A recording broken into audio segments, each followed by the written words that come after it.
नमस्कार दोस्तों, story channel में आपका फिर से एक बार हार्दिक स्वागत है। दोस्तों, रावण की मृत्यु के बाद शूर्पणखा का क्या हुआ, आइए जानते हैं पूरी कहानी के माध्यम से। नमस्कार दोस्तों, रामायण में आपने शूर्पणखा के बारे में तो सुना ही होगा। शूर्पणखा रावण की इकलौती बहन थी।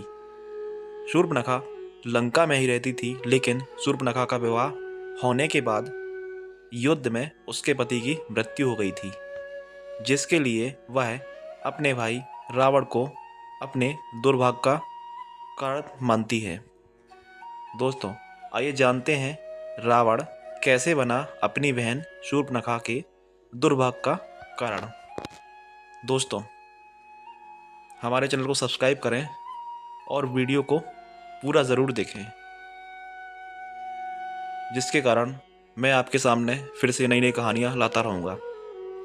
दोस्तों, रामायण के दुष्ट पात्रों में से एक शूर्पणखा रावण की बहन थी।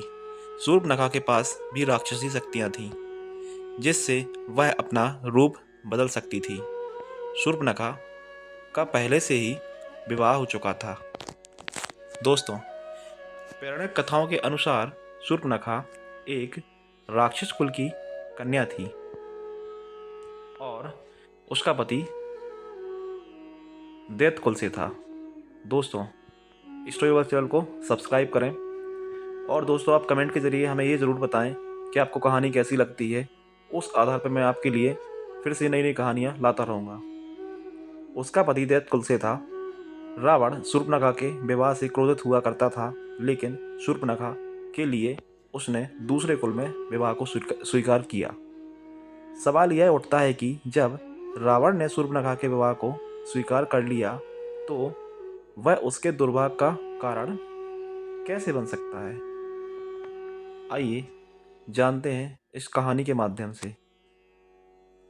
शूर्पणखा के पति का नाम विद्युज्जीवा था और वो काल के नाम के राजा का सेनापति था। रावण ने जब पूरी दुनिया पर जीत पाने के लिए युद्ध शुरू किया, तब एक स्थान पर उसका सामना विद्युज्जीवा से हो गया, जिसमें रावण ने अपनी ही बहन के पति का वध कर जीत हासिल की थी।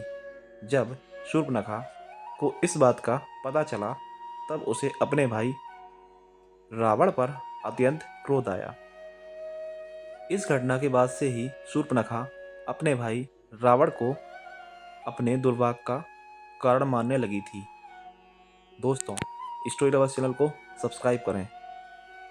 शूर्पणखा के श्राप के कारण हुआ रावण का अंत। दोस्तों, जो शूर्पणखा ने रावण को श्राप दिया था, आइए जानते हैं उस श्राप में कितनी सच्चाई है।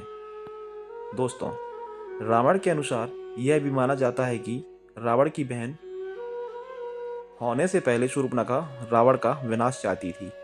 उसके पति की मृत्यु के कारण क्रोध में आकर रावण को श्राप दिया था कि एक दिन मेरे ही कारण तेरा सर्वनाश होगा।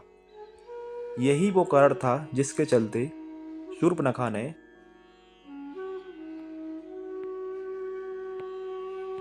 राम के लिए उनकी कुटिया में जाकर लक्ष्मण से बैठ लिया और अपनी दशा दिखाकर रावण को सीता का हरण करने के लिए उकसाया। दोस्तों, स्टोरी लवर्स चैनल को सब्सक्राइब करें। सीता हरण के चलते ही अंत में रावण का सर्वनाश हुआ था। शूर्पणखा से जुड़ा स्थान। दोस्तों, किस शहर का नाम शूर्पणखा के स्थान पे पड़ा, आइए जानते हैं इसके बारे में और वो स्थान क्या है। इसको डिटेल से जानने के लिए ये कहानी में आप बने रहिए। भगवान राम और लक्ष्मण को विवाह का प्रस्ताव शूर्पणखा उनके कुटिया में देने के लिए आती है और वो सीता पर आक्रमण करने के बाद लक्ष्मण ने क्रोध में आकर उसकी नाक काटी थी। पौराणिक कथाओं के अनुसार यह माना जाता है कि जहाँ शूर्पणखा की नाक काटी गई थी, वह स्थान का नाम नासिक नाम से प्रसिद्ध हुआ। दोस्तों, अगर कहानी अच्छी लगी हो तो चैनल को सब्सक्राइब करें। धन्यवाद।